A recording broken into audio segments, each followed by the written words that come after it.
Probably the worst thing you could do right before bed is staring at your screen. It's one of the most common things we all do, but it's really bad for your subconscious. It's bad for your memory. It's bad for your sleep. It's bad for your confidence. It's bad for having a good day the next day. There's a lot of research that shows that the last thing you do right before bed is what's coded into your long-term memory. How you do anything is how you do everything. And if you're staring at your phone reactively, just scrolling, not only does the lighting kind of amp up your brain waves, which makes it harder to go into deep REM, but you're just being reactive. You're not being thoughtful, you're not being planning, you're not being purposeful, and that's going to get coded into your long-term memory, into your subconscious while you're sleeping, and that's going to shape your habits. It's going to shape your identity. So when you wake up the next day, you're going to wake up and probably just step back into that reactivity, into that addiction. Now, there's some research that shows that specifically gratitude at the end of your day is one of the most powerful things you can do, not only for happiness, but for improved sleep. Down below are links to the actual scientific articles. Going to bed with gratitude improves your sleep. It makes you feel better because you reflect. Actually, what the research shows, there's a study that said that reflecting on 3 positive things at the end of your day, and ideally writing it down codes the memory that it was a good day. It makes you focus on the good, but also by looking for the good, you train your brain to look for more good. In psychology, we call that selective attention. You train your worldview, you train your filter of the world, and by taking time at the end of the day to just write 3 things that you're grateful for, 3 things that went well, you're actually training your brain to look for and find the good, and then you actually train yourself to want to find more and more good.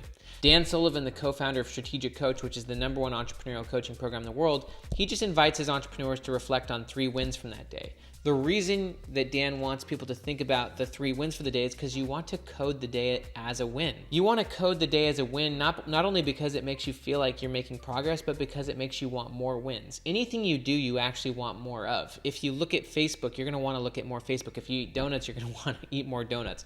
All behavior is addictive.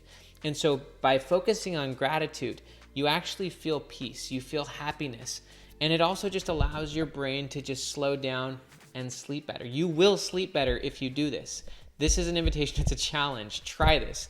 A few things are going to happen. So if you take just 30 minutes away from your phone before bed, 30 to 60 ideally, not only will you slow your brain down, because if you're constantly looking at your phone, your brain stays in a beta state. It stays kind of activated, which makes it harder to zone down. If you just put your phone on airplane mode, keep it away from your body, be present, be with loved ones, and at the end of the day, at some point, write down 3 things that you're grateful for, or write down 3 wins that you got that day. Just reflect on your progress that day. Here's what's automatically going to happen. Not only are you going to look back, feel grateful, feel happy, feel peaceful, feel hope, it's also going to automatically swing into the next day. That's why Dan actually has people focus on 3 wins. Because when you look at 3 wins that you got today, it actually immediately swings into the future. Well, what are the 3 wins I want to get tomorrow? That's how gratitude works. Not only do you make your past more positive, but it actually helps you focus on the right things in the future. So at the end of the day, you write down the 3 things that you are proud of that you accomplished that day, or the 3 things you're grateful for. You also then write down the 3 things you want to accomplish the next day. There's a great quote from Jim Collins, who wrote the book Good to Great. He said, if you have more than 3 priorities, you have none. So when you're thinking about what you want to accomplish the next day, don't have a to-do list of like 10 items. Have a to-do list of 3 things. You should focus on what's important, not on what's urgent. You should focus on things that make the biggest impact, not just being busy. A lot of people, they'll have like 10 things on their to-do list, and they're really busy, they're really frenetic, they're moving all around, but they're not actually making progress. They're on the hamster wheel. There's actually a great book. It's called The 80-20 Principle by Richard Koch. And the 80-20 principle is the idea that 80% of your results come from 20% of what you do. And so if you want to be effective, if you want to be successful, rather than having 10 items on your to-do list, you actually look at those 10 items and you cut out 8 of them, 7 or 8 of them, and you just focus on the 1 to 3 that really matter.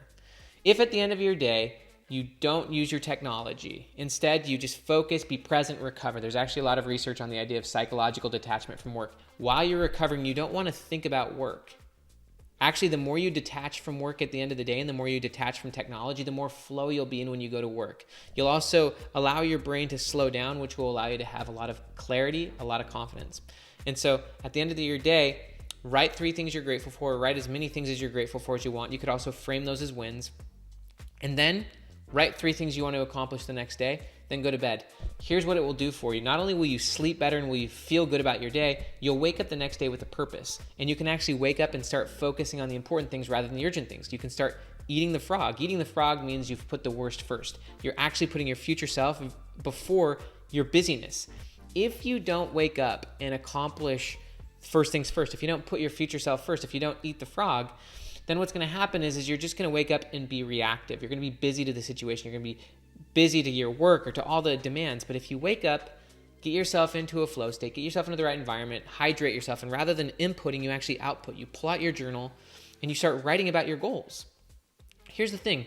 Right before bed, you focused on gratitude and you wrote about the 3 things you wanted to accomplish. Well, while you were asleep, you were coding that stuff into your long-term memory and your brain was actually solving those problems. Thomas Edison, the famous inventor, said, never go to bed without a request to your subconscious. Well, writing about things you're grateful for and writing about your goals was a request to your subconscious. Writing about the things you're actually wanting to accomplish the next day.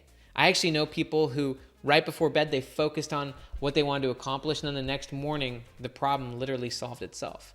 And so once you wake up, rather than inputting, you want to actually output. You want to go get in your journal and start writing, and as you do that, you will get creative breakthroughs. You'll get subconscious breakthroughs. Josh Waitzkin, the author of The Art of Learning, actually calls this crystallized intelligence. You want to get those subconscious creative breakthroughs, and you do it by outputting, by writing in your journal about your goals in the morning, and then taking action towards your future self, taking action towards the 3 things you want to accomplish. If you wake up, write in your journal, and then ultimately get straight to your future self activities, your 3 things that you wrote down, you could have those done before all the busyness of the day, and then it really doesn't matter what you have for the rest of the day. You'll have put the first things first, and you'll be moving forward. There's a great quote from Meredith Willson. Meredith Willson wrote the play The Music Man. And in that play, she said, if you wait for too many tomorrows, you'll find that you have a lot of empty yesterdays. That is true. If you don't, first off, be grateful for your day and then plan it. There's a great quote that says, never start the day until it's finished on paper. Well, you can do that in 3 minutes the night before. It takes 3 minutes, right? 3 things you're grateful for, write the 3 things you're going to accomplish the next day. So easy. But then you finished your day on paper. Then you can wake up, you can output, you can get creative breakthroughs, and then you can take action on those 3 things, 1 to 3 things. It could just be 1. But after you've knocked that out, you've put the important before the urgent. And if you put the important before the urgent, you will be increasingly confident. You'll also be making tangible progress towards your goals, whereas most people, they wake up and they immediately get sucked back into the matrix. They look at their phone, they're reactive, they're low performing, they didn't sleep as deep because they were staring at their screen the night before, they hadn't planned out their day, and so they're not building their confidence, they're not moving towards their future self. And then they just go to work and they're low performing and out of flow. How you do anything is how you do everything. If you're not taking the time to recover from technology, from food, from work, and then taking the time to be grateful, you're missing out on high performance. High performance isn't that difficult. It's just small and simple practices. By small and simple things, amazing things come to pass. That's literally what the scripture says. By small and simple things, great things come to pass. And so this is the easiest thing you could do at the end of your day. Psychologically detach from work, detach from technology, put your phone on airplane mode, and then focus on gratitude at the end of your day. And by the way, when you wake up, focus on gratitude as soon as you wake up. BJ Fogg, the writer of the book Tiny Habits, he said, first thing you do when your feet hit the ground, say, it's going to be a good day. And then while you're writing in your journal first thing in the morning, write about things you're grateful for right in the morning. If you start your day with gratitude, you're changing your brain. You're training yourself to see the good. You're training yourself to find better and better things. You're training your selective attention. You're training yourself to be happy. End your day with gratitude. Start your day with gratitude. After you've written the 3 things you're grateful for, write 3 things you're going to do, and then start into them. Start into them the next day so that you're living your life on purpose, and you'll start to get insane momentum. That's how you end the day. My name is Benjamin Hardy. Here is the next Future Self video. Please like and subscribe to the channel. Also down below is a link to my website where you can get my free peak state checklist. That peak state checklist has been downloaded over 800,000 times, and it will show you how to get into a peak state every morning. Talk to you soon.